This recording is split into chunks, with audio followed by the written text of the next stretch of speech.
You're now listening to the Joystick Bois podcast. Welcome to the show. My name is Jason. His name is Brendan. How's it going? And we are the Joystick Boys. On today's episode, we have a holiday show for you. First, we're going to get into the Game Awards, which is the wonderful Jeff Keighley experience. We're going to be going over the main awards, the good, the bad, and the ugly. And for the most part, I think a lot of our predictions in episode 2 were spot on. Yeah, like 90% of them. Even the ones I was like, yeah, that's not going to win, kind of ended up winning, I think. It's almost like we know what we're talking about a little bit. Yeah, he sent us an email and told us who were going to win. Yeah, we Doritos had Pope himself. Right. We weren't allowed to divulge that information, but we did anyways and put it in a podcast. After that, we're going to get into the week in gaming, the biggest news of the week, and I don't think there's much bigger than the death of our childhood experience, which is E3, the Electronic Entertainment Expo. Yeah, I would say with that one, it's like everyone's sad about it, but it's been kind of dead for like 5 years. It's been dying. I think it's the official announcement of being dead. Exactly. Yeah. Like we knew you were dead a couple of years ago. Yeah. We're going to get into all of that. And also we're going to get into a few more other big topics of the week. The day before fiasco, which is the death of a studio in 4 days, which is just amazing.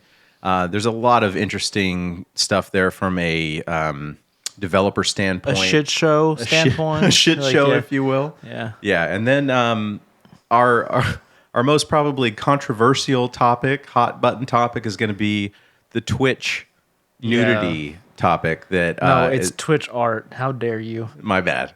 Nudity is art. But basically, this was an amateur shit show hour for Twitch in itself. So, but first, before we divulge into all of that, similar to last episode where we did Turkey Talk, I want to get into a little segment with Christmas coming around the bend.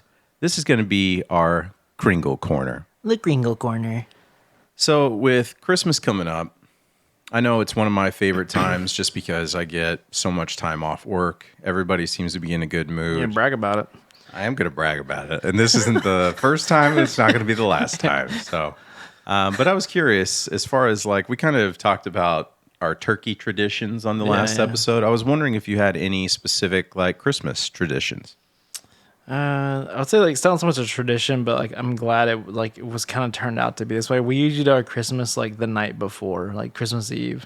Okay, that's like your full party. Yeah, like when I usually meet with family and stuff like that, because it's one of those things where like when you're younger, it's like you're waking up at like 5 a.m. and wake everyone up, and everyone wants to kill themselves because it's so early. But right. As an adult, you're like, yeah, let's just all meet up at the Christmas Eve and have drinks like that and have presents and whatnot. But yeah I think once we shifted gears to the Christmas Eve present giving, that's the tradition I like. So when you even it's not that crazy. So. When you were younger, you used to do like the drinking, yeah. No.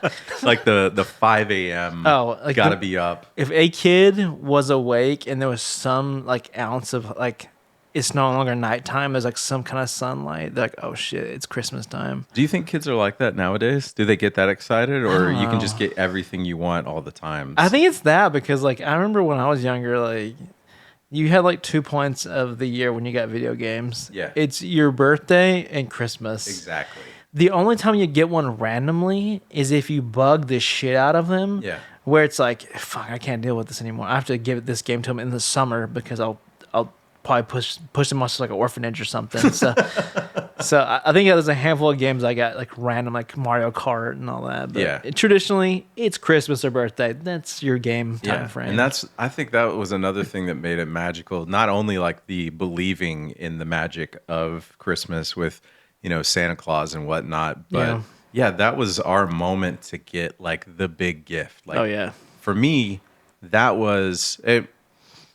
I mean, we'll get into our favorite gifts here, but for me, that was when I was like, okay, this could be my chance to get a console. Oh yeah, this could be that's your the highest chance. Yeah, this could be the highest chance to get a console. So yeah. Well, that's awesome, man. I mean, as far as like traditions, mine looks pretty much exactly like Thanksgiving. Yeah, it's almost identical to Thanksgiving. More red and green. Yeah, it's more red and green with actually there's about the same amount of lights. About the same amount of drinking. It just continues for a little bit longer. Bouncing between, multiple families and obviously getting older. I think, like you were saying, Christmas Eve is probably, it's like the big party. Yeah. And then what used to be, my dad made sure when we were growing up, it was 7 a.m. Yeah. And it was like, you're not up before that. You're not up after that. It's 7 a.m. And then obviously as I got like older and stuff, you're in high school or whatever, you're like, fuck off. I'm not waking up at 7. Yeah. No, that's the thing. Like with age, I didn't give a shit. Like if I was awake to obtain the thing, it didn't matter. It's like 5:30. Like, yeah, I'd be dead as like tired. But I'm like, yo, Yoshi's Island's out. Time to fuck with that. Like, yeah. So yeah, I think the idea of getting something outweighed the tiredness to any capacity. So. Yeah, for sure. I think what makes it different now, obviously being older, is just you can get anything you want pretty much at that moment. Like, there's no need to wait. Yeah, it's actually worse because you don't like respect the not getting it. We need to teach these kids some respect. Yeah, the Joystick Boys way.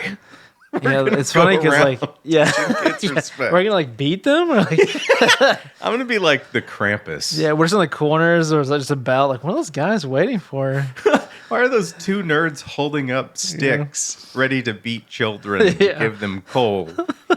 I'm the Christmas Krampus. Coal? What are you, 1940s? That's what they did. Yeah. Krampus would be alongside Kris Kringle, and they would have like they had burlap sacks that they would put the bad kids in and kidnap them, and they'd beat them with switches and not Nintendo switches. Yeah, but they would beat them with sticks. And I guess the kids that were bad but not bad enough to kidnap, they would give them like coal. I think it's like Fig Newtons or something. I mean, pretty much. Have you had a Fig Newton lately? Yeah. Unless Fig Newton wants to sponsor this segment, then we apologize. I fuck with some Fig Newtons. I fuck with some Fig Newtons. But it's only because I'm old and I was like, these are kind of healthy for how good they taste. So they help with my BMs. Yeah. Oh, man. Yeah, so obviously, like, putting the tree up is, Elizabeth, it's one of her favorite moments with my family as well, decorating. I'm more of like the micromanager. I'll just stand back and be like, there's some empty space on that northeastern side around there. Blair's both of those. I just go somewhere and she does all of it. Where do you go? Like to play video games. Oh, I thought you meant like you just go to like a Luby's for like a 3-hour. I don't know if those exist anymore. Luby's. Shout out to that. So, do you have any special plans? Anything different this holiday? Not really. I'd say just kind of like, I feel like this time more than ever, where it's like, I just want to stay home and do nothing. Yeah. I used to kind of look forward to like, I kind of want to go different places. No, if I could stay home and not leave until the time I go back to work, I would definitely take that option. Do you write out like a list of to-do stuff or like things that you'd like to accomplish on your your time off? No, I like the random of like this day has no plan. Just be 100%. Yeah. I like the randomness, but I like an eventual goal to maybe achieve. So like if it's 3 days where I'm still in the same clothes and I haven't moved, at least I know that like, oh yeah, I wanted to like read that book. Yeah, and you become Snake from the Simpsons. Yeah, but that's kind of, I do like to have like a couple of ideas kind of that I sprinkle throughout, the holiday, just because I get so much time off. There I go bragging about it again. Yeah. But yeah, I mean, my plans are pretty much the exact same as every year, but we do Boxing Day with her family as the English tradition. So it's just a kind of easy way to split up like, okay, Christmas is with your family, and then Boxing Day is basically Christmas with your family, and it's a nice balance. Do y'all fight each other on Boxing Day? No. It's a different type of Boxing Day. I think it was like, and please, comment if I'm wrong. I don't know English culture, but it was like you would box up gifts and take them to the poor, and that was like the day after Christmas. So we're in America. Capitalism says no. There is no poor here. I'll just throw away the gifts I don't want. Yeah, because if you give it to them, they won't have a reason to buy it. True. And then they don't have to work hard for it. So we're joking. Whatever. It's our show. Eat it. So I was wondering, there's a few moments that come to mind for me. Is there like a moment, growing up where you had your favorite gaming gift for Christmas? Like that was you can picture it right now. Do you have Can one I of have those? two answers? Okay, go ahead. The first answer is when I got a Super Nintendo, because like I saw the commercials and I'm like, yo, these graphics are crazy shit. Like, Yeah. seeing where like Bowser could like zoom in to the screen and shit like that, like almost like kind of like when the first hints of 3D. Mm-hmm. That was like a big one. But like the best one that was like the part was most like that meant the most to me is when I asked for Zelda Ocarina of Time for my grandparents, but they were kind of like didn't have the money. But that's when my brother was like 16, 15-ish. Okay. And he could work. Nice. So he was able to work part-time and make sure I got that game. That's awesome. Yeah. And it was more because like I actually didn't think I was going to get it. Yeah. So when I went to visit them, because they lived in East Texas, I was like, all right, time to push some cows over for the weekend. But yeah, instead, like they gave it to me early so I could play it the weekend. So That's that weekend awesome. I had Ocarina of Time, and this shit was crazy. And that's because it was my brother's. He pretty much paid for it. Yeah. I'm sure my grandparents helped, but yeah, I'm sure he made it happen by saying like, "Hey, I'll pay half of it," because that was Yeah. back when N64 games came out. So Yeah. they were like 70. Oh, yeah, like 60, Yeah, 70 bucks. they were at something like that. 65 or something like Yeah. 59. Like they were, way more expensive than Super Nintendo, and Right. that It was shocking at the time. Yeah, in '90s sure. that's expensive. Yeah. So, and then you have like people now, like 2023, like $60 for a video game. That's absurd. Oh, I mean, I almost pay $30 for a pizza now. So true. if you told me back, like, yo, you can get Zelda for 2 pizzas, I'm like, yo, this is a steal. You can get Zelda for 2 pizzas. Yeah. So, Maybe we shouldn't say that too loud because maybe somebody will listen and be like, you know what? We haven't really a pizza currency? we haven't thought about pizza currency. No, like the inflation hasn't hit games like At in a all. crazy way. No, almost at all. Like, Well, I mean, I don't want to talk about like DLC add-ons, all that shit, but like for a base video game, and we could get into the whole debacle of you don't really get, a game that you pay for Yeah. anymore and all that shit. But I'm just saying, like the base game, it hasn't really changed, and maybe we should just stop the conversation there so Yeah. nobody gets the bright idea. Man, for me, I have about 2 as well. I'll keep it at 2. One was definitely, I believe it was 64. I know I think the regular Nintendo, my brother, it was a surprise for him because I was a bit younger. But the 64, I remember that they hid it behind the sofa that my dad would sit in. And so, I kind of knew what the box size would look like. So I'm Yeah. like scanning. My fucking eyes are going everywhere. And I'm not seeing it. And I'm not like ungrateful and all, but like there's a part of me that was probably dying inside. yeah, you're like, where's that box? Yeah. at? And so like I remember it was over and you put on the smile. Yeah. And you're like, thank you everybody. I love you. Thanks for the socks. Thanks for the socks, Grandmama. And then I think they saw a part of me that was like, Die. yeah, die a little bit. And they were like, oh my God, if we don't, surprise him right now, he's going to turn into like a serial killer or something. Yeah. And so I remember they're like, oh, what's this? Oh, Santa must have put it in the wrong spot. And they pull Fucking it. idiot. Fucking idiot, Santa. And so they pull it out behind the sofa or, the lounge chair, whatever.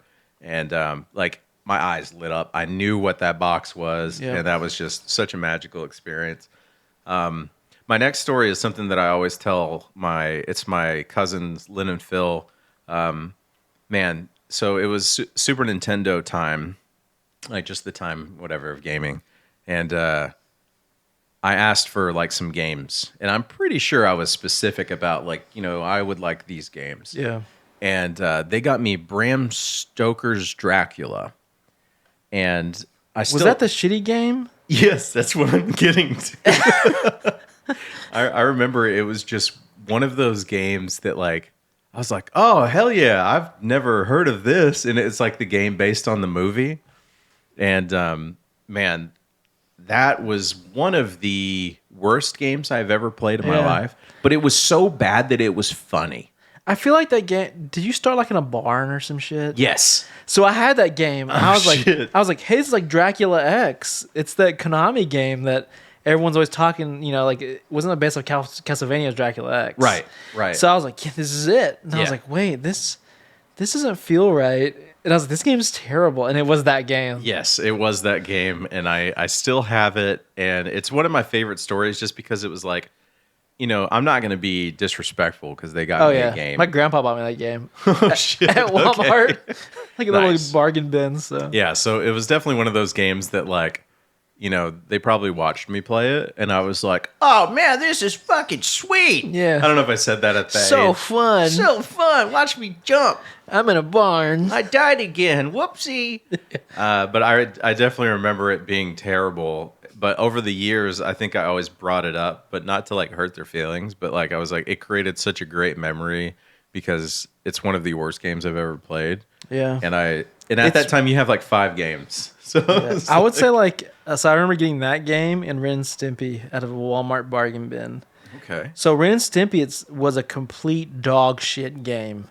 Terrible. I'm guessing it was like a platformer, like Yeah. side scroller. It was just like it was almost like a Newgrounds game, but put on a cartridge. That's how bad it was. Okay, so like But- a flash game.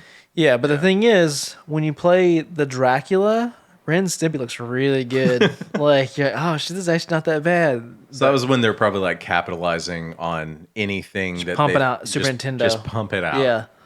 Man, I couldn't imagine like the studios working on games like that back then. Oh, yeah, it's Just- crazy. Yeah. Tomorrow you're pumping out Ren and Stimpy. Today you're pumping out Bram Stoker's Dracula. Yeah. You got 2 days. Make it happen. We Yeah. got Christmas coming up. Oh, well, that's awesome. Yeah, definitely one of my favorite memories for sure. So the next is a little bit controversial. I think everybody has their kind of own opinion, but there's only like 6 or 7 that people really stick to. But my thought was, or my question is, what's your favorite, or I'll say favorite. What's your favorite Christmas movie? Christmas Vacation with Chevy Chase and Okay. all that. Yeah. I would say that may be the only movie where I've actually watched every single year. Not fully, but at least like half of it, you know. You know when that intro song comes on. Yeah, with like animation. That time. Yeah. Christmas time is here. Yes. Yeah, You know that- what time yeah. it is. And it's kind of like in the moments of like remembering like certain parts of the movie, like when Clark was getting the jewelry, when he's Yes. like, "Yeah, it's a little nippy outside." Yeah. What did I And say, like nipple? And then I was like, 5. I'm like, why is Right. he so weird this moment? Yeah. Weird. And then I get older, I'm like, okay, this makes way more sense. Right. Yeah. He's just so- getting out of the pool. and Yeah, you're like, so- oh gosh, should I be watching this with my entire family and Yeah. my extended family? Yeah. So there's definitely that. Like, Yeah. just because I feel like you can watch as a kid and still appreciate it, but like then you watch it older and it's an entirely different movie. Yes. Yeah, I'm not going to say that movie because I've formed a different opinion over the years, specifically because that movie is on repeat at my parents' house. And as I got older, I realized that it wasn't a character that he was portraying, it was my father. And like, so when that stuff happens throughout the year, you're Yeah. like, oh shit, this is actually my dad. Yeah. You know, and so, but no, it's one of my dad's favorite movies, but I think because I've watched it, I think it's on like 30 times in a couple weeks. Per hour. Yeah, per hour. And, you know, I love the movie. It's great. I love watching it with the family and getting some laughs and stuff. But it's just to a point where I'm like, I wanted to find something else. Yeah. I went down the Santa Claus route with the Tim Allen. I guess it's good too. Dude, That was the first time like I went to a movie with my stepdad. Was that movie? you watched it in the theaters? Yeah. Oh, wow. So I've seen all of those. I've seen all the Home Alones as well, and they get really shitty as you get into 3, 4, and 5, I stopped at 2. and 6 Ultra, whatever it's Is it called. like Street Fighter? Yeah. Yeah. I would say Home Alone is my favorite. Yeah. It's one movie that And Gremlins. no, No. Gremlins This is me. You had your chance. You already said a movie. Yes, I'm saying Home Alone. You said Santa Claus. No, I was leading up to it. I've gone down the Santa Claus Let me say 6 path. movies before I get Let to me say all of the holiday movies. In 1997, my favorite movie was this. And then 2003, my dad didn't get a bonus, so I didn't like Christmas Vacation. He got the Jell-O gift card. It's the gift that keeps on giving. Yeah. Well, awesome. So that was our little Kringle Corner. Kringle Corner. And maybe for our next episode, we can get into some New Year's topics. You know, Yeah. well, we'll keep it festive. We'll keep the theme going for in a timely manner like that. So, up next, we're gonna get into the Game Awards. This happened a couple weeks ago, like not this past Thursday, but the Thursday before that. We did a deep dive. On our episode 2, we went over every single category. So if you're curious about what the show is about, what were the categories and all that stuff, check out episode 2. It was entirely devoted to the Game Awards. Yep. So right now we're just going to do basically an overview of the show, and I wanted to get into the good, the bad, and the ugly because it's pretty much the news of the week. So for this one, we're just going to go over the winners of the main awards. We're not going to deep dive again into all the awards because there's so many, and apparently they didn't really care about a lot of them anyways. So before I do that, did you have a favorite moment from the show? Favorite moment as in like trailers or just general? I guess in general, like what was like a good moment for you that you remembered and be like, okay, this is why I like watching? The moment I got chills is when I saw the Monster Hunter guy on the Raptor. I was like, oh shit, it's happening. And before that, I said we were asking each other if what game you think is going to be released or announced, and I said Monster Hunter World 2, and you go, if that's happening, I'm getting the cat tattoo on my body. I was gonna say ass, but I don't know what you said, but it was something along those lines. Luckily that wasn't announced. It was Monster Hunter Wilds, which is not Monster Hunter Worlds 2. Potato. Yeah. I mean, it's not. You're right.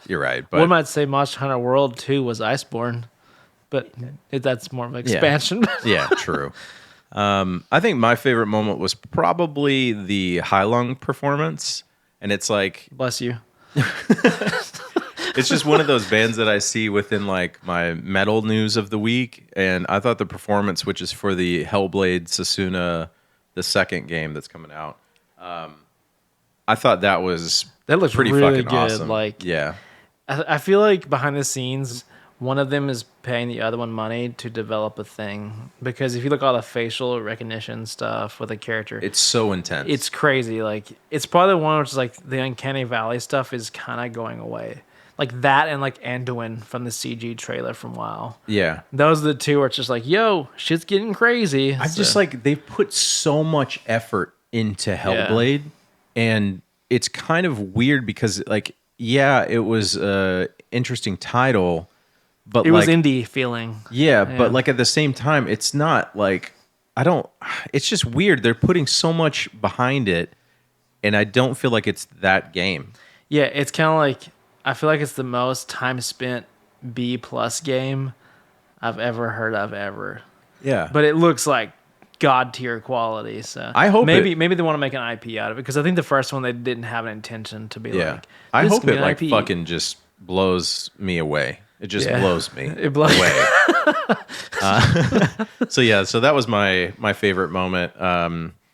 So getting into the good of the award show, just I guess the overall vibe of the things that you thought should continue into the next show and so much, and the things that you thought were good, not necessarily your favorite, but obviously we talked about the Monster Hunter. We talked a little bit about the music. What else kind of piqued your interest?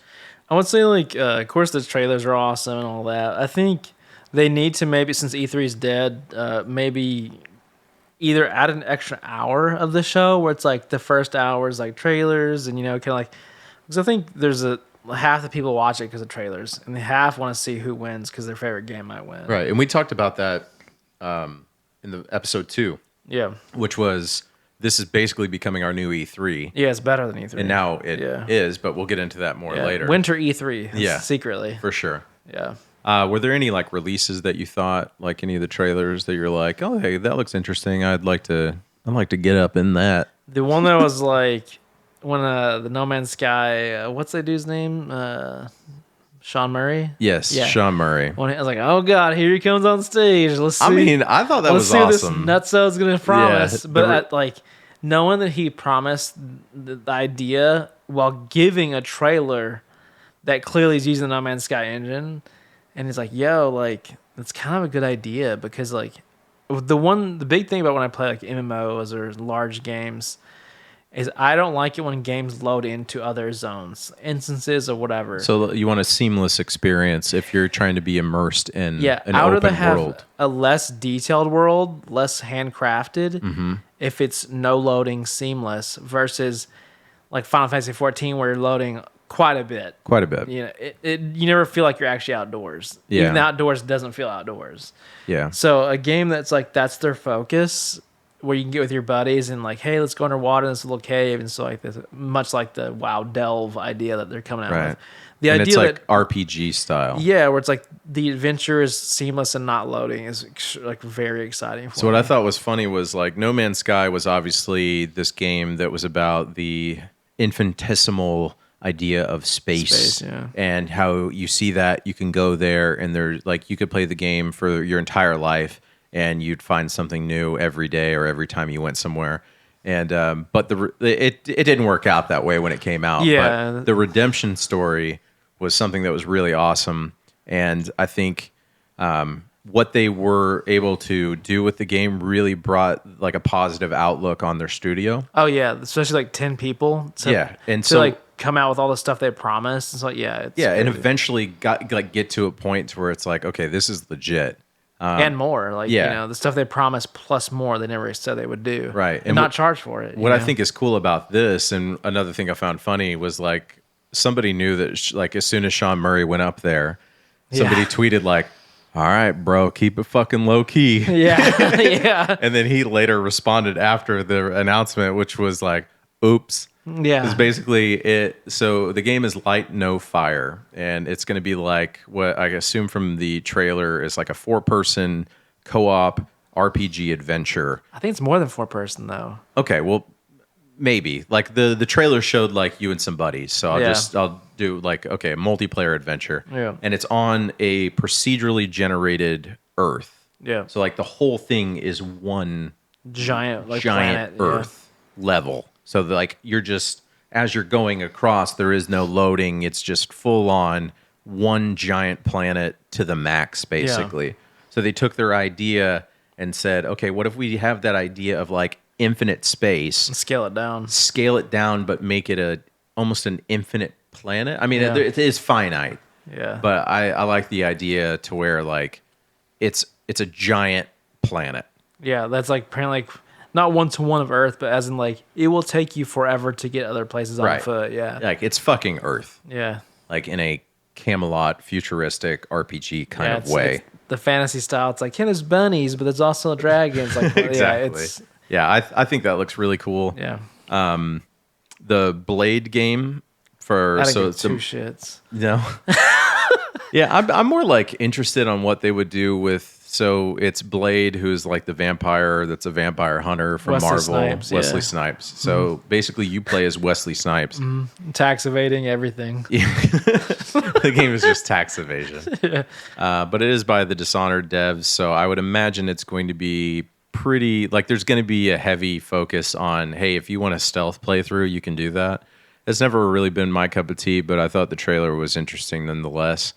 And then you had the Kojima, which The Kojima. I meant to say, I was like caught in between two ideas. The Kojima announcement, which also goes into the bad category, which this will transition perfectly. But there was a part of it that was good, which is, Kojima came out and basically showcased a semi-nonsensical trailer for his next game. I put it in quotes. After watching, I'm more confused at what the fuck he's doing. That is Kojima. So basically, it's called OD, and then it had ODB? ODB. You know me. If you never knew I was white while listening to me, you just found out. So, so basically, Kojima came out and talked for 10 plus minutes, but it was a trailer, and there were a lot of hints within the trailer, a lot of Easter eggs, and just the way he came out that were teasing PT and Silent Hill, which is kind of the game that he never got to make because of his divorce from Konami. And it's that cult classic, which we talked about in our first episode about like favorite scary games. Yeah, the best horror game that never came out. Exactly. Yeah. So I'm curious to that, but it also goes into, now we're going to get into the bad of the Game Awards. So they gave Kojima 10 plus ish minutes. Yeah, it was a minute for sure. Yeah, and then I mean it was cool that like Jordan Peele comes out and everybody's like, "Oh shit, okay, you know, his movies are badass." Yeah. Like he's definitely like a kind of a new kind of vibe for that kind of genre. Yeah. So. And he said that, you know, I'm not the only one that's working on this as far as like, you know, film producers and celebrities and all that stuff. Yeah. But it got me thinking like I'm a little bit torn between what the Game Awards is and like what it wants to be. And I think you brought up a great point to whereas I think they should extend it. Yeah. It needs to be an hour longer. I think the time crunch, which we'll get into on the ugly side of this, but the time crunch, it's tough. Yeah, it's like, you know, I don't think these things run off magic. Like it needs ads, like that has, you know, someone has to pay the bills. It costs money. Yeah, I get it. Yeah, but at the same time, it's like you need to balance it where it's not like disrespectful for the people that are doing the thing. You know. Yeah, because I mean, out of all the categories, they really blow through a lot of them. A lot. So, I mean, we spent an entire like 2 hours talking about every single category. And I think about maybe 70% of those were just kind of quick mentions. Yeah. Like rapid just fire. Rapid fire. And the best VTube goes to this bunny bitch. And then now we're going into this one. And then, oh, you get the trophy. And then now here's a release trailer. Yeah. And it was always like you knew the ones that they had spent time on, like the big ones, like best game and all that. Like, yeah. But it is kind of lame that, you know, say it's like, you know, the best racing game, like you feel like that one would at least probably get like, no, that's not even good enough. Yeah. It's like best racing game, Forza. And it's a best fighting game too. Yeah. And it was Street like Fighter Street Fighter 6. Yeah. And everybody's like, oh, Fuck and it's like, okay, and now here's the next one. Yeah. It's like, are you the Game Awards or are you a giant fucking ad or are you the new E3? It felt like what are you, 40%, Jeff Keighley? Yeah. That Doritos Pope. No, it's like 40% felt ad, 30% trailers, and like 20% was like the words. Kojima? Yeah. No, Kojima's his own percentage system. Yeah, he was his own percentage. That's right. But yeah, so that's kind of my really, I don't know what I'm excited about. And I'm like, if you're, I think they should do just 2 separate shows. Nah, I don't know about that. Whatever. Just put like, okay, so the first one, it like we'll hide a few like game releases within some of these you know, awards. But like if it's about the devs, it's about the community and the games, then fucking make it about it. And like do the pre-show. Like I was like, oh, the pre-show never shows shit. Like if anything, show like that's pre-show got rid of even more awards for categories that nobody cared about. If anything, put more trailers in the pre-show and be like, hey, when the awards goes on, we have like 1 or 2 big trailers. Yes. Instead, they're like pre-shows, borderline useless. We're gonna say half the awards here. Here's 30 minutes of ads that are gonna pre-roll before our show. Yeah. No, but then nobody would watch. But if you told me like there's a couple big announcements in the pre-show, I'd watch it. Yeah. So trinkle in a lot more of the ad space in that, but yeah, I mean, you know, companies want to they want their ads within like the big announcements and releases and stuff, but yeah, that's true. But it also goes into the ugly of the Game Awards, which this year was more apparent than it's ever been, which is okay. So let me set the scene for those that didn't watch or don't know. So when you get up to give hold on, I'm not done. When you give up to get an acceptance speech and you're trying to thank people, hold on, don't rush me off yet. Okay. No, I know, I know, but I'm not done. I thank my family, thank God. Okay, yeah, thank you, everybody. That's basically what it was. It was you tell like these people that have worked their heart and soul for like 5 years, and felt tonight's longer, about you. Yeah, even longer. But tonight's about you, and we're going to celebrate you. And they would get, and a lot of these people are non-English speakers. Yeah. And it takes That's a while the for them to fucked get part, out, yeah. what they want to say. And the whole, like, they're overwhelmed and shit. The music kicked in within 20 seconds. Yeah. And it just starts playing. And you're like, whoa, even I thought that. Like, I don't Yeah. want to hear somebody go on for 8 minutes. But if some guy just goes, wow, this is such a beautiful moment. And I just want to first start by thanking my... Oh, okay. They're asking me to wrap it up. Get the fuck off the stage. Like, you don't even get a chance. And that's, I think, the ugliest part of this. And I know that, like, Jeff Keighley came out a couple of days afterwards and said, you know what? I'll work on that next time. Yeah, I got the cash. We'll work on it I next got time. the cash now, homie. Like, I'll work on it next time. But like, one of my favorite videos after the fact was like, some dude was filming from the stands. Somebody got announced for the award, and he starts filming. And then when the guy's on stage and just starts talking, he turns the phone to the back video board, and it just says, "Wrap it up." Yeah. Like, the music's going, it says, "Wrap it up." The dude's only thanked like his wife or something. The translator hasn't even started Yes. talking. So, like, that's another thing about it. Doesn't, like, if it's about the devs, let the devs speak. Yeah, shit. And what's even crazier is, like, Larian Studios, who won Game of the Year this year for Baldur's Gate 3. And voice actor, too. Yeah. Yeah, and the voice actor did. And, I mean, they tried to cut him off, and he was like, no, I'm saying my fucking message. Yeah. But it's crazy because Larian Studios, the head of the studio, he showed up in all armar. Yeah. Full armor. Yeah. Like, it's not chainmail, but it's like a plate. Yeah, plate armor. And he was wearing it the whole fucking show. I Yeah. mean, that's some It's dedication. titanium. It's not as dense. Yeah, sure. So he gets up there, and they basically rush him off. Well, after the show, maybe like a day later, he put out his own thank you. Yeah. He's like, this is what I wanted to say that I wasn't able to say. Yeah. And it was a thought-provoking, heartfelt message that I feel like gamers, if you stuck around to see that, you would have cared. And so if it's about the devs, then quit fucking rushing them off. And they say, oh, Jeff says he knows that this was an issue. I don't know. Then prove it. I guess, like, the only thing you can say, like, at least the security was better this year. You see those like aisles? They were bouncered out. Yeah, I told you. There were snipers everywhere. I think there was a dude that was 8'9" in every single aisle. 8'9". Yeah.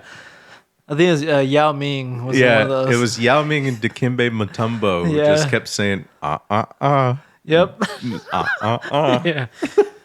Get out of here, Bill Clinton, kid. Yeah, he didn't even make an appearance. Yeah. I'm actually a little shocked. Yeah. But I think they probably got to him before he got into the studio.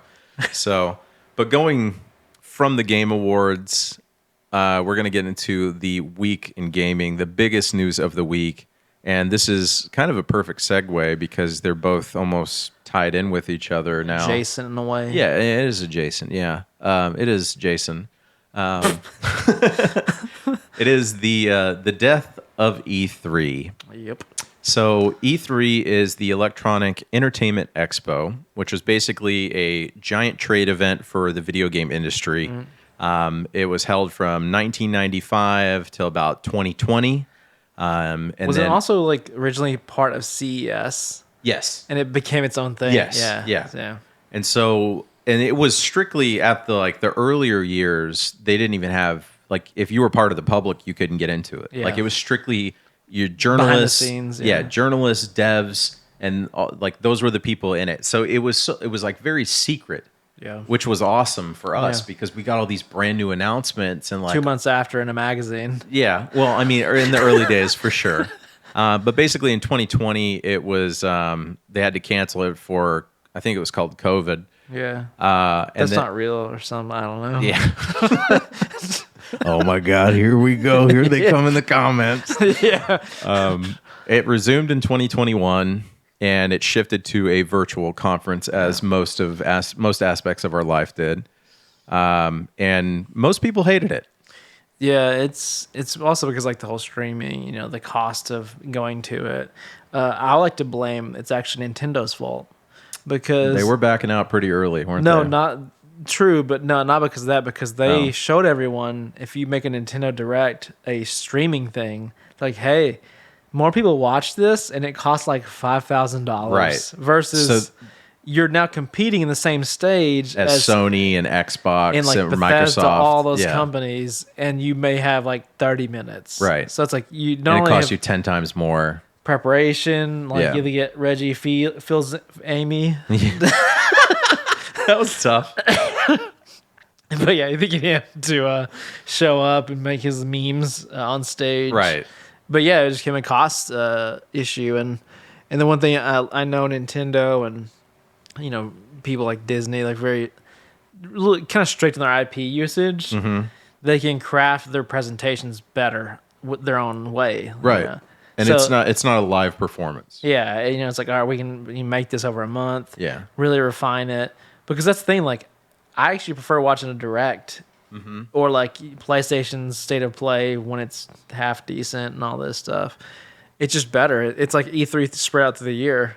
Yeah. And I mean, Nintendo was really quick, or they were early adopters Yeah. of that idea. And sure. no, I mean, you don't have like the cringe jokes and performances or Yeah. whatever, the people getting up saying like, "Oh, remember Spyro?" How old's this guy?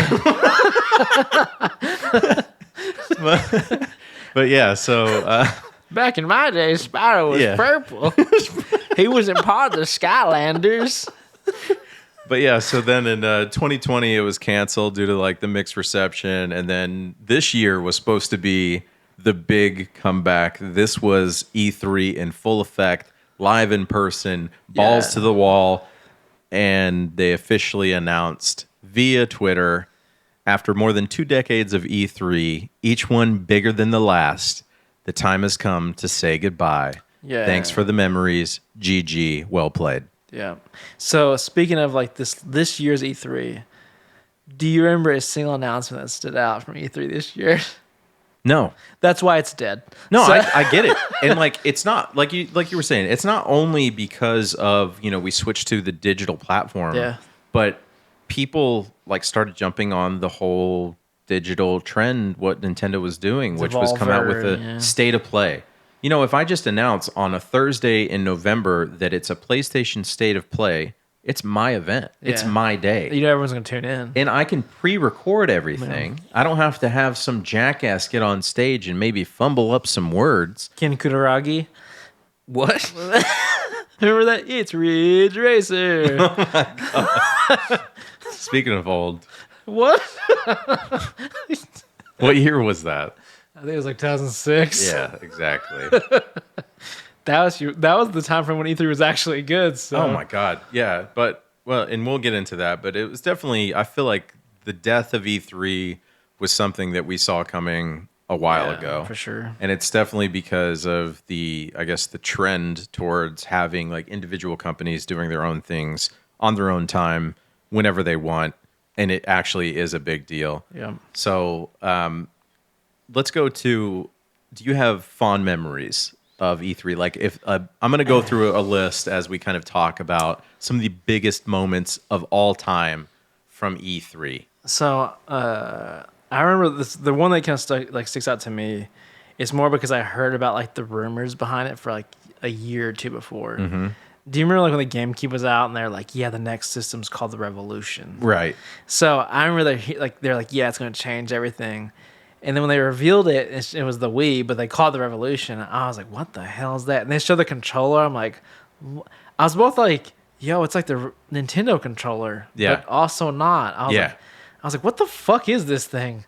To be fair, the Wii was Revolution. Mm-hmm. It changed motion controls. It probably advanced that technology 10 years ahead of where it needed to be. Like, Yeah. because people are like, oh shit, people actually care about this. Like the older generation, mom and pop kind of didn't give a shit about games, could play it. Like, so yeah, I'd say the Nintendo one when they're like, of course, I think it was, was it Iwata on stage? I think it might have been. I think it was Iwata. Okay. And he's like, you say you want a revolution, we have one. Right. He revealed it. I was like, oh shit.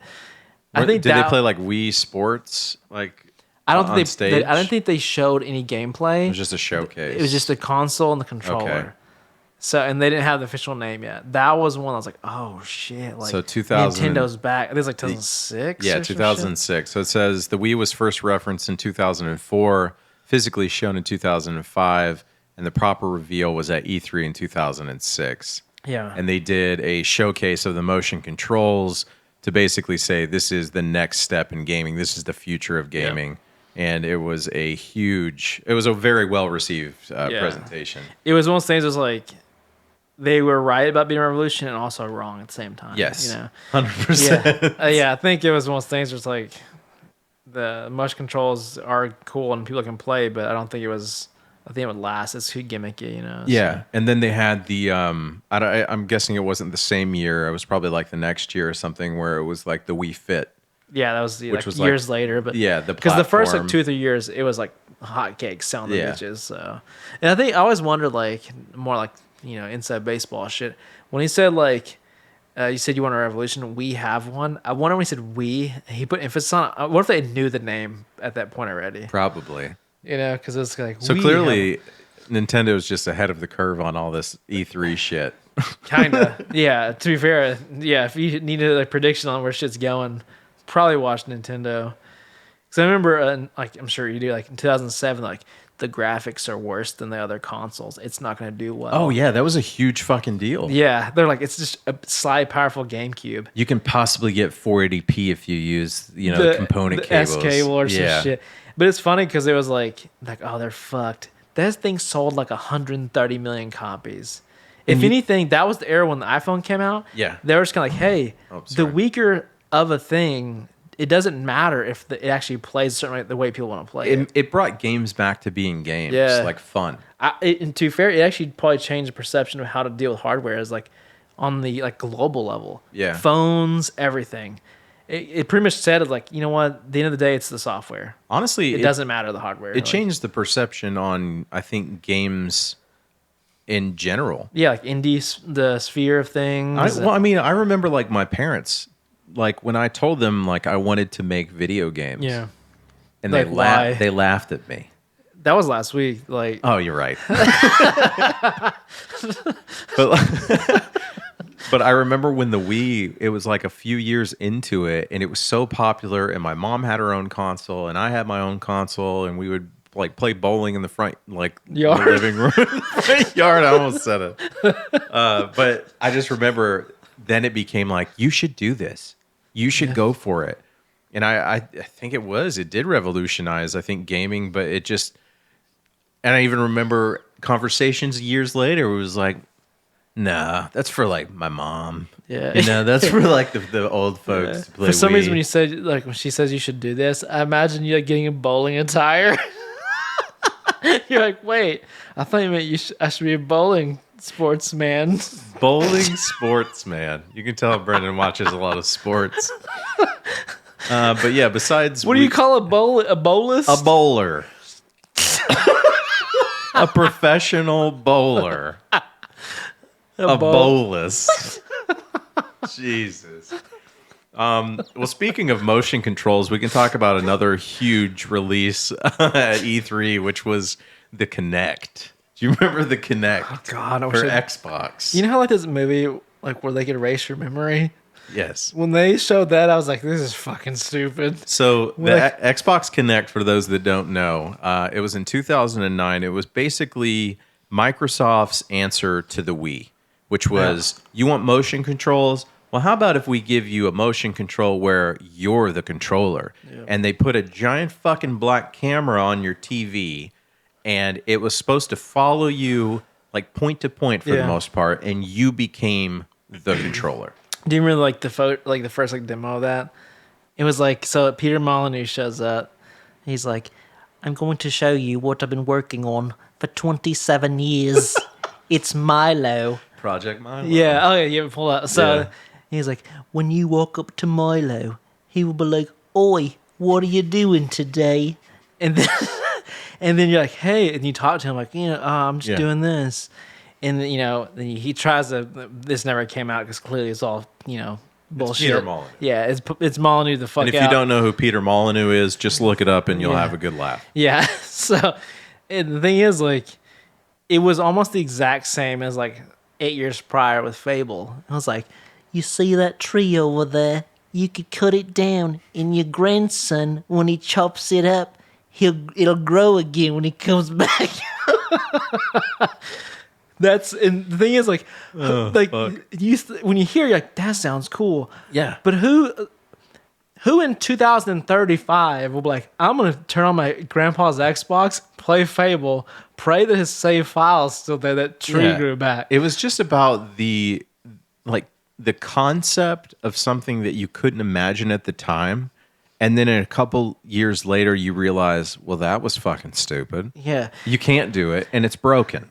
But it's weird because at the same time when you're watching, you're like, yeah, that's cool. But you never really reflect on like, why would I want to do that? No, because it's all about the excitement.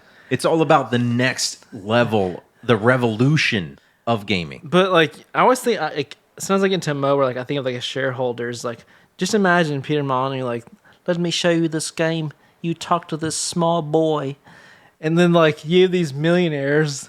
They're like, Go "What?" on, smoking cigars. They're like, what the fuck did we just do?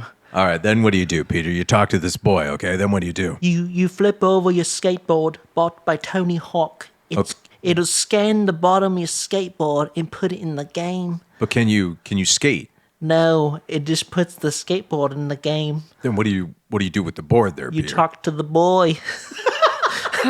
So, and the thing is, like, they had all this shit, like, and the thing is, like, you know what stopped the scanning of the skateboard? They're like, hey, what if we didn't let you do that and we just sold you the fucking skin of the skateboard for $5? Yeah, but it was also copyright infringement because you could take somebody's art, like a blind skateboard, and put it into a game, and they don't have the rights for that. Yeah, that's true. But anyways, I remember Project Milo, and I remember seeing it, and yeah, I had the Microsoft tinted glasses, and I thought it was one of the coolest fucking things because it shows like this lady coming into the room just nonchalantly. Yeah. She's like, "Oi, hello there, Milo." He's like, "I'm gonna go fishing today." And she's like, "Oh, well, why'd you do that in your knickers?" And she just, Yeah. but it was like, he starts I'm not going sure down. who's who at this point. I think Milo was actually playing the lady.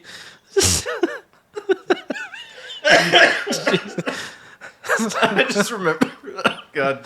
It was kind of like like, you know that game on Dreamcast, Seaman? Yes, I was thinking the same Yeah, thing. it's like, hey, what if we made Seaman like better? But the problem is, Seaman was actually good because how bad it was. It was basically like a fish tank, Yeah, but they had like people's faces on the an fish. Asian man on the bass. Yeah, an Asian man's face on the bass. And like you could grow them like a Tamagotchi kind of thing, and Yeah. they would talk to you. Yeah, it's That's like- exactly what I thought about Project Milo. Yeah, except one actually came out. Yeah. and it actually had a sequel, I think. It did. Seaman 2. Yeah, Seaman. Speaking of Seaman, have you seen the new stuff on Twitch? We'll get to that. So that was the rise of the Kinect. I had one. I did have some fun times, but there was very obvious limitations, and you found out pretty quick what those limitations were. For sure. Let's see. What other kind of like big releases? Like, I mean, obviously like the Halo 2, Yeah, they're Twilight Princess, like the big those. That's what I'm gonna miss. Yeah. That leads us to that. It's like, as far as this was like a nerd Woodstock, if you will, Yeah. where it was like for those 3 to 4 days or that week, it was just nonstop, and I always tuned in. Yeah. That timeline, I had the schedule pulled up, and I got excited about, like, even like a couple years ago, it was like you got excited. Okay, when's Bethesda's conference? Okay, when's Microsoft's conference? Okay, then we can watch this, and we used to watch them together, like while on Discord and stuff. Yeah. And like seeing some of that shit for the first time, never hearing about it, I'm gonna completely miss that. Oh yeah, for sure. But at the same time, it's like I would say like the 2010 and plus after that. When everything started fragmenting so much, like you never like the quality of each thing got worse. Yeah. You know, there's No, only a it handful of them. definitely did. A handful of them were actually good. You know.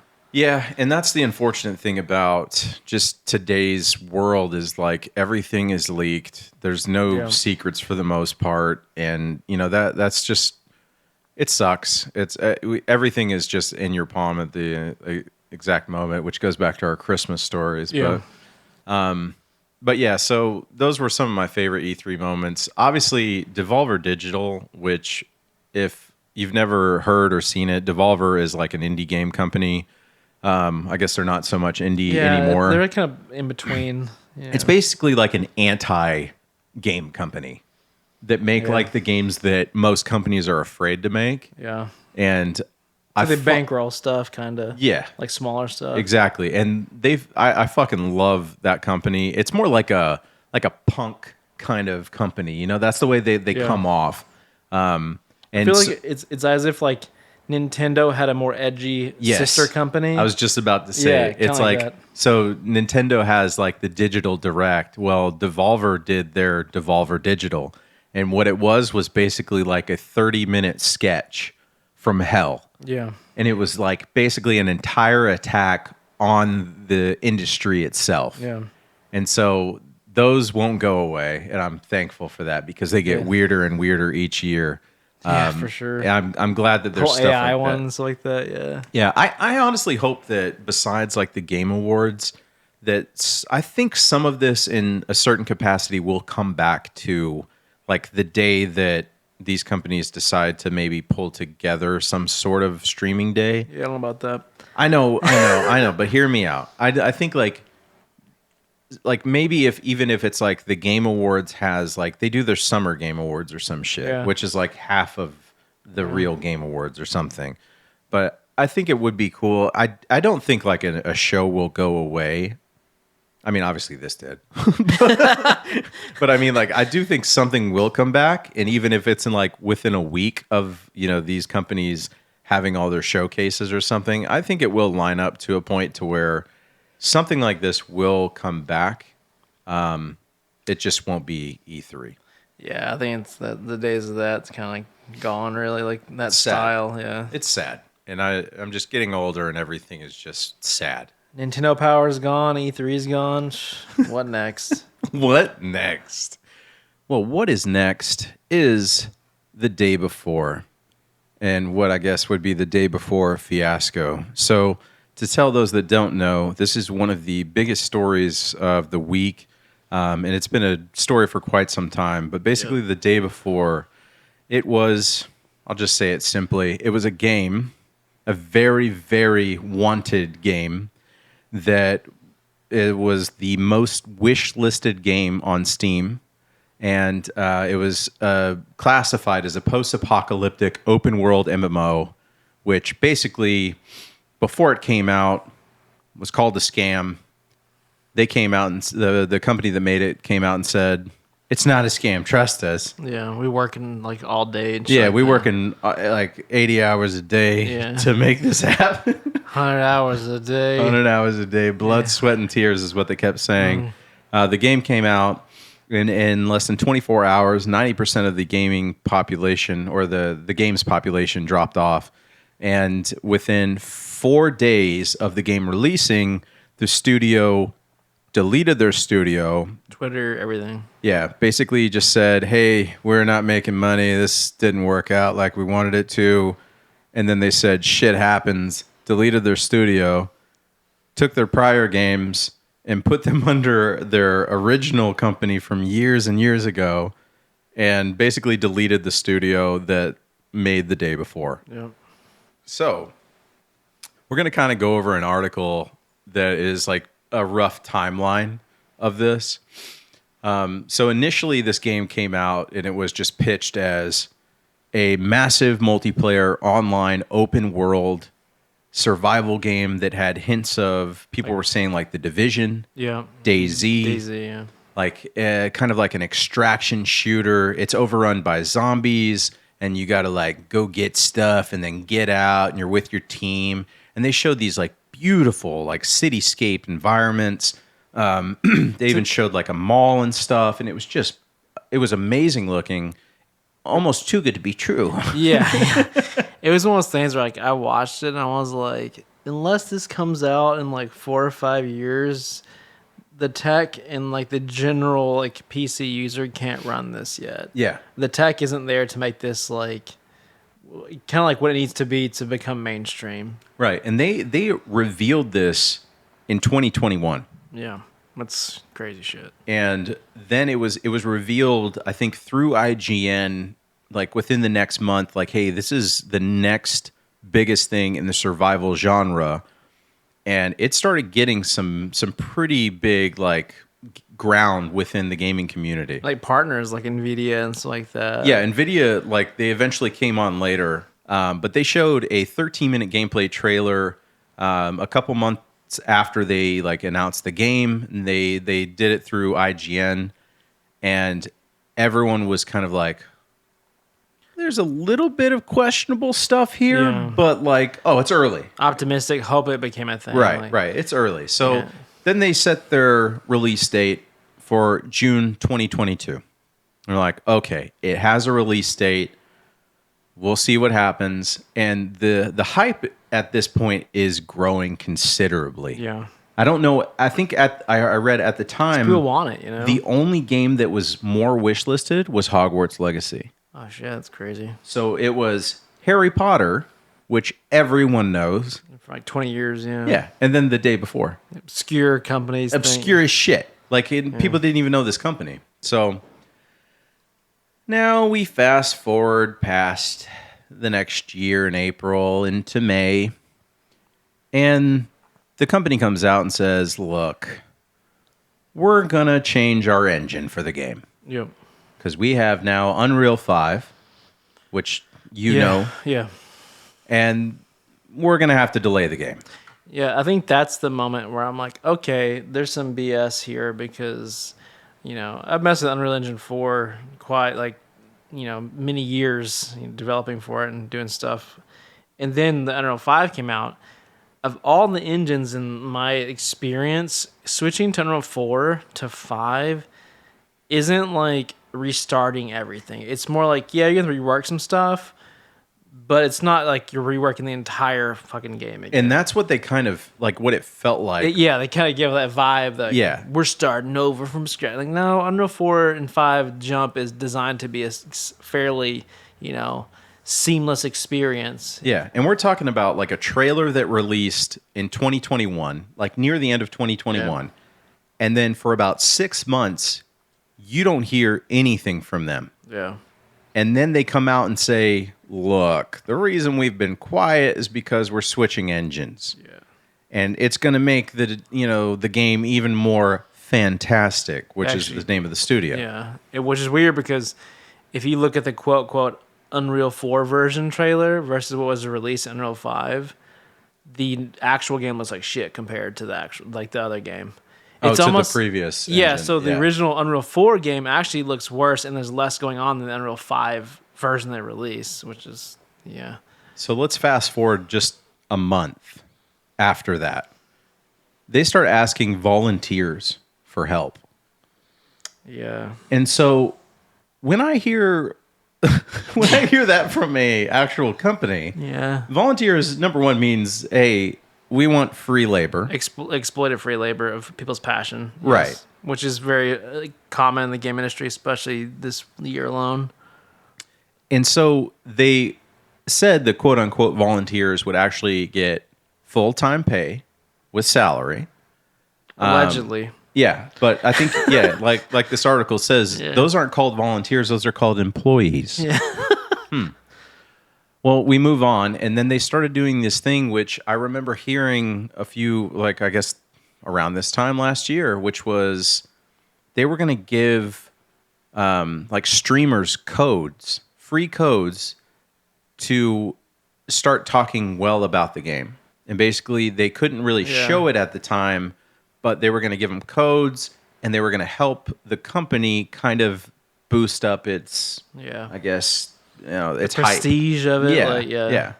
So we go just forward a month, and it is the top of the charts for Steam. It is the most wish-listed game because that was right before that was Hogwarts came out. So that's gone. Everybody on a fucking PC wants to play this game. So let's kind of fast forward even more. Let's go to the next year.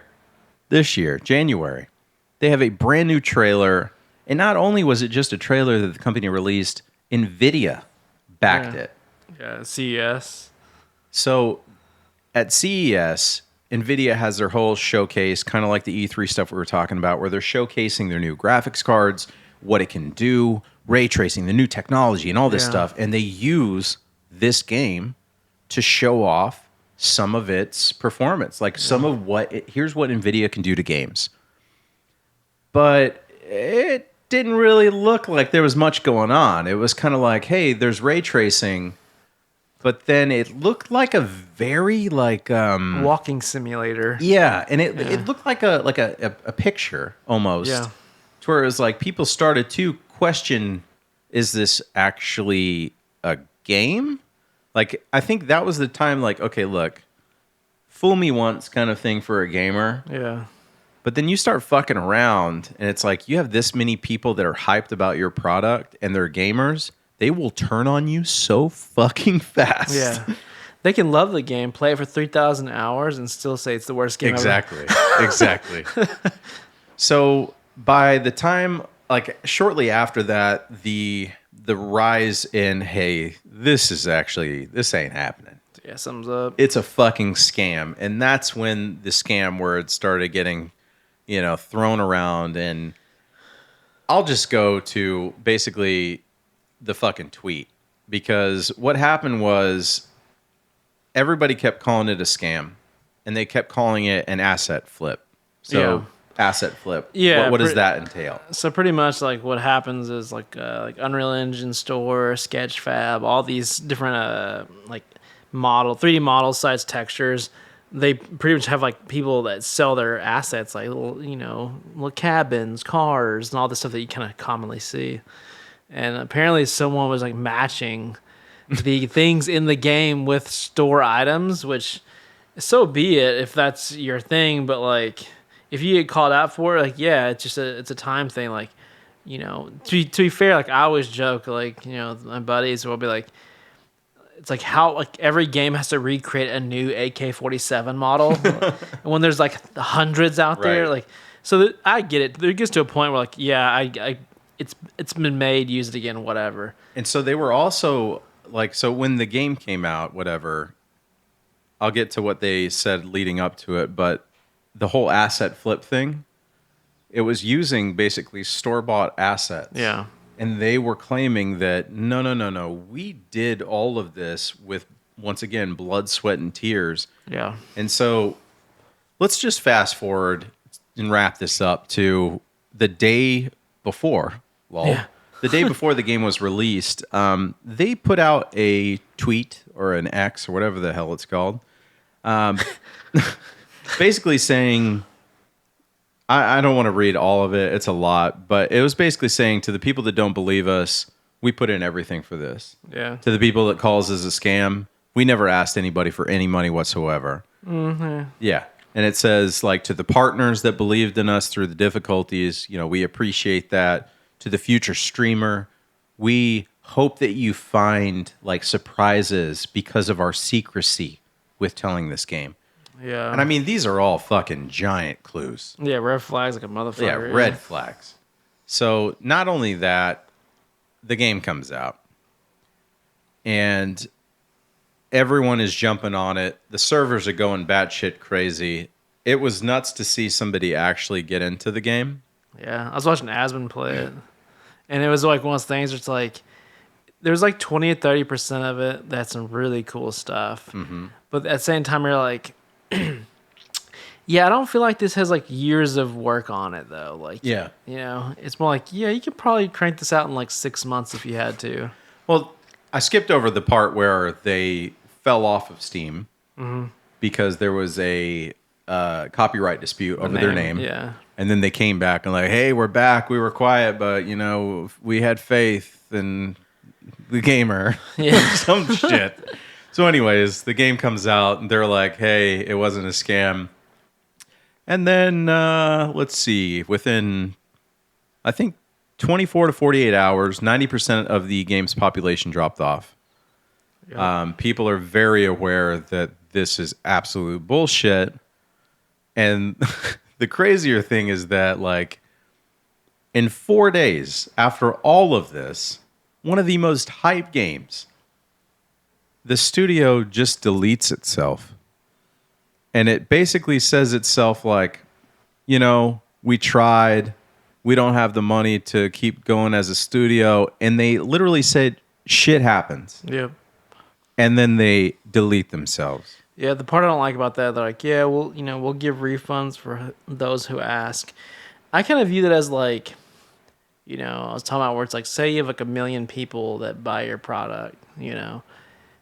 If 80% of them actually ask for refunds, like, okay, you get to pay them back. Or Right. give You're them money. hoping Yeah. that they You don't. still got 20% cash from those that didn't ask. Straight cash, homie. Yeah. So, like, I guarantee you, like, based off the effort, that was like they made out profit even with the refunds. So it's kind of like those things. It's like, hey, you know, can I count your losses? Things because like the people that didn't refund, that I'm sure some people don't give a shit. They don't put in the effort. They have no idea how to get a refund. They're gonna make bank and walk away. And like I feel like it needs to be investigated for sure. And I'm not sure because with Steam, you can play a game up until like 2-ish hours. Is it 2 or 4? I think it's 4 or 5. Okay, so like around 4 hours, and then you can return it for a full refund if you have legitimate. Say, hey, you know what? It's not working. It wasn't what was delivered or what wasn't what was promised. And so they were saying after the company basically deleted itself and it was like, hey, shit happens. Fuck off.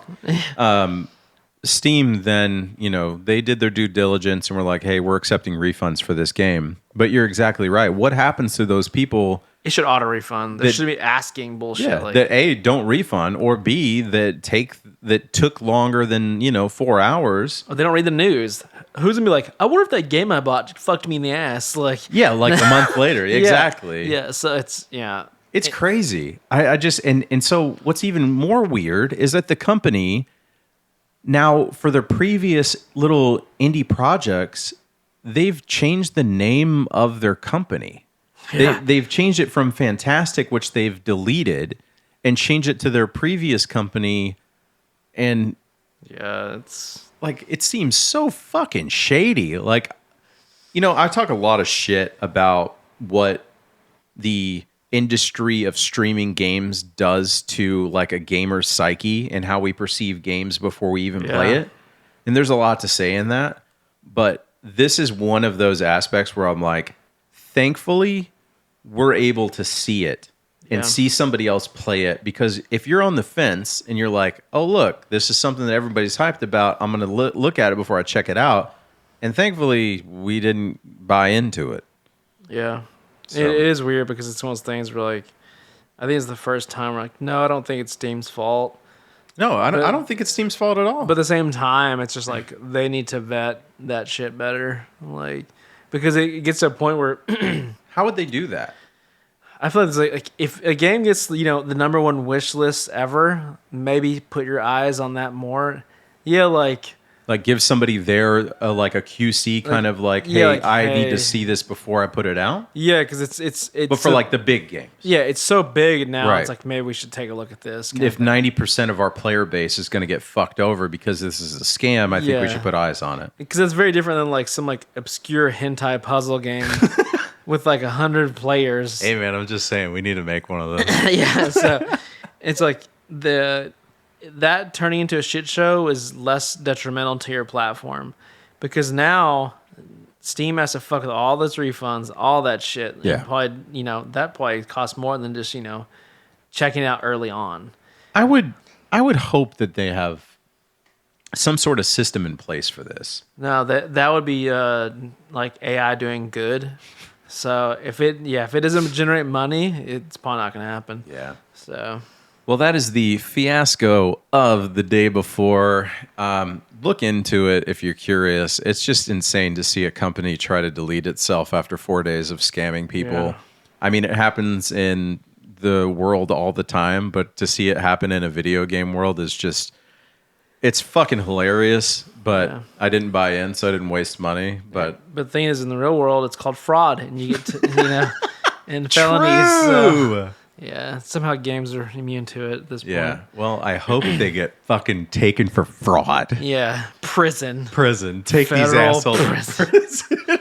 And they're just like some nerds that tried their best, Yeah. and some like head of the corporation, like a cult leader almost, like Yeah. just sold the product. You know damn well, like if it's like a real nerd that want to, like that's the guy. It's his project. Yeah, It's his baby. Yeah, Yeah. but at the same time, it's like the guy that made like the scammy part is like a scuzzy kind of like dude that has no idea how games are even made. Right. He just has like a little bit of the money to pay you Yeah. like McDonald's on your way Yeah. home. But then when you get there, like he does that whole love bomb kind of thing. Yeah. You bought in. It's a cult. Yeah. We're basically calling the day before fantastic production team a cult. Probably. Yeah. Well, that's where the volunteers come in. True. That part is so fucking weird. They're volunteers. No, we'll pay you, Hey, but you're volunteering for it. these volunteers sleep in my bed at night. Okay. So, All in there. They have to be female. yeah. Female volunteers only. All right, so switching it up, we're going to go to the next biggest topic of the week in the world of video games and just nerdism in his ism self. Twitch, the streaming platform. They're known for good decisions all the time, right? Yes. I think the first decision was when they switched their name to Justin TV to Twitch TV. Oh, yes, Justin.tv. Yeah. Yeah, that's That probably spoke more to what it should have been about. That's what it was about. It was about streaming games. Yeah. And I know I sound like the old boomer on the soapbox. Yeah, I'm curious though. Was it actually Justin or was it just in TV? I think it was Justin. Okay. Justin.tv. So that's more stupid than my brain was conjuring. I thought it was like Just in. just in Yeah. TV. Like I got it just in. yeah, but not Justin. But No. yeah, okay. Great. So- it's worse than I thought. Yeah, so there's always been Twitch is a streaming platform primarily or used to be primarily for video game streaming, but now it's kind of taking its own turn. There's just chatting people. There's a lot of people that push the boundaries, if you know what I mean, on the sexual side of things. I don't know if that's pushing the boundary, more like just like disregarding it entirely. Like fuck this. Yeah, well, okay, so they have Time like to freestyle. So they have like a code of conduct, which basically says what you can and can't do. All right, and they're constantly trying to push and pull what that is, and then you have the streamers that are also doing the same thing, pushing and pulling what that means. Yeah. So, which I mean, that's just what people do. You give them an inch, they take a mile, and then they come back a little bit. So there's been a meta for a little bit on Twitch, which is it's like a topless meta. Yeah. Right, so it's like a female with large. I think they get it. What? I have to explain it.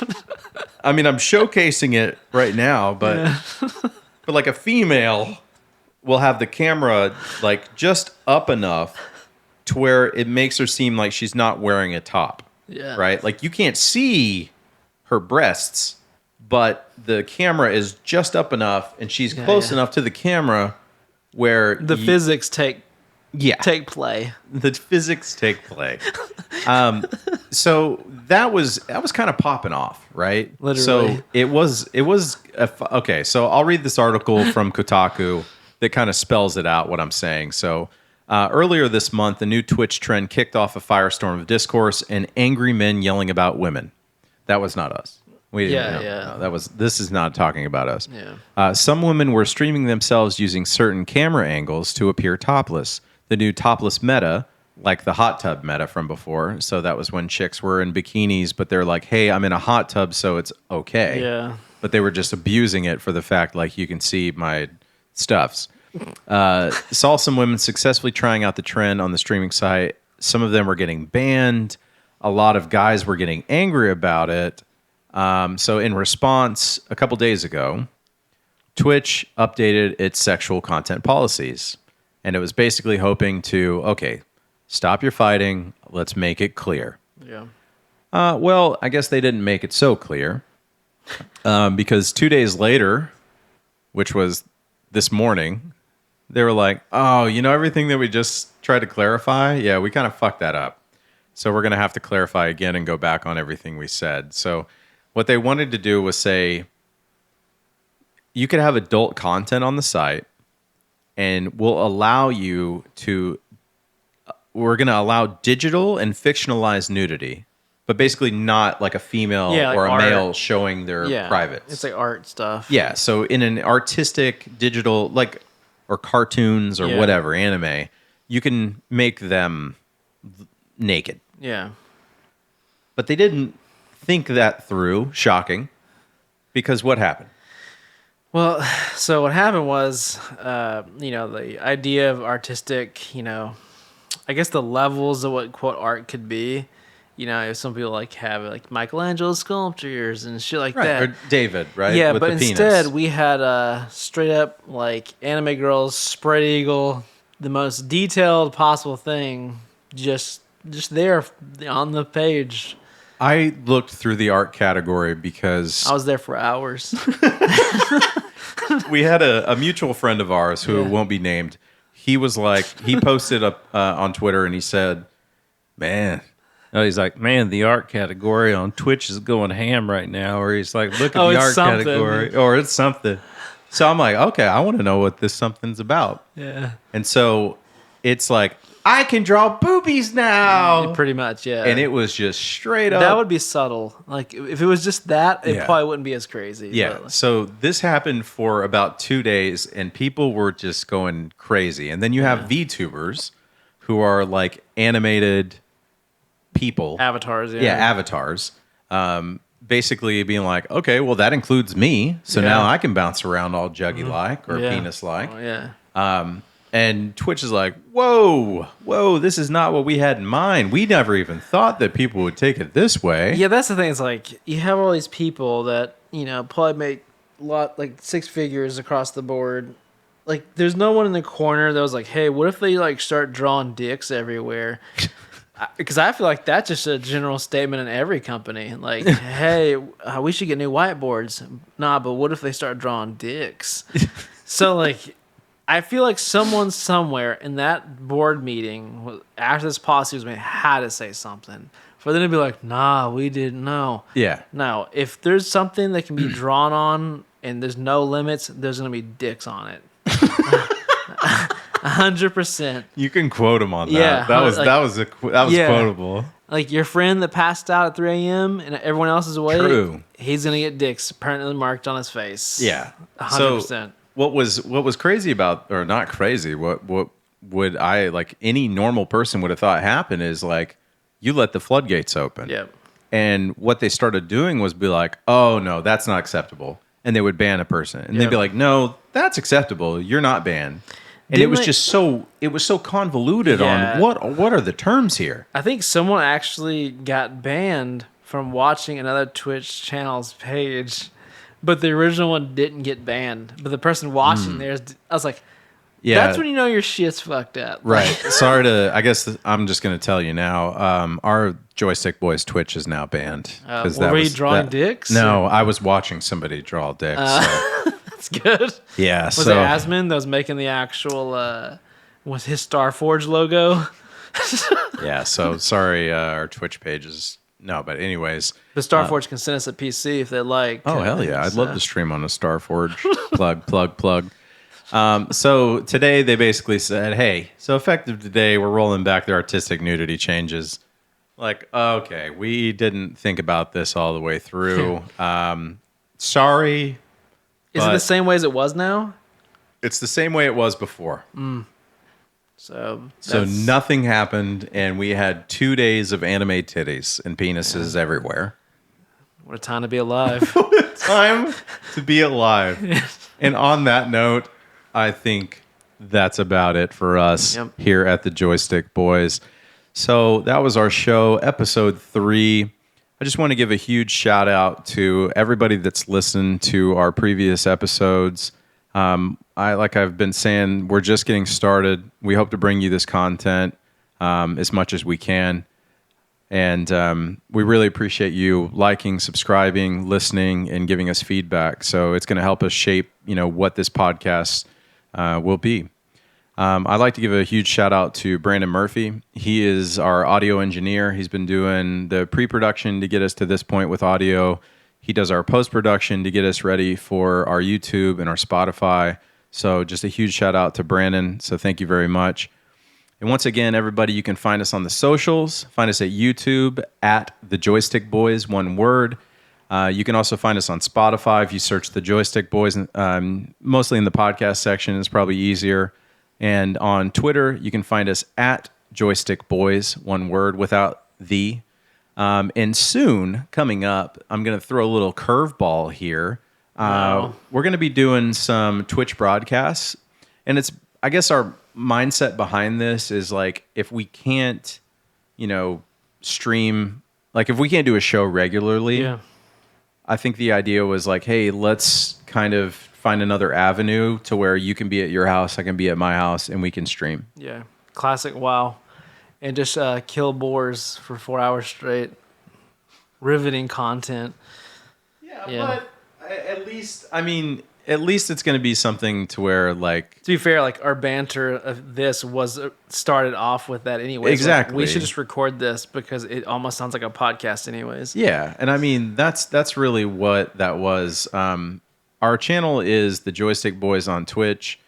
We'll post it on Twitter, and we'll have the links in the YouTube as well when we go live and whatnot. And with the holiday vacation and break, we'll try to get that going if anybody's interested. So you want to see WoW Classic killing 40 boars.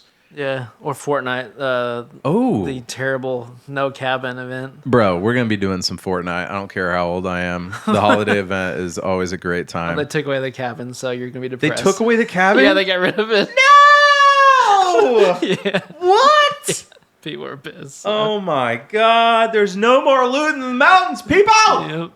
Yep. Holy shit. Okay, well anyways, thank you all very much. Once again, we are the Joystick Boys. You guys have a wonderful day, night, all that. Evening, day, night, and evening. I know I said that last time. Thank you for bringing up my mistake. But yeah, just want to say thank you guys so much and have a wonderful night.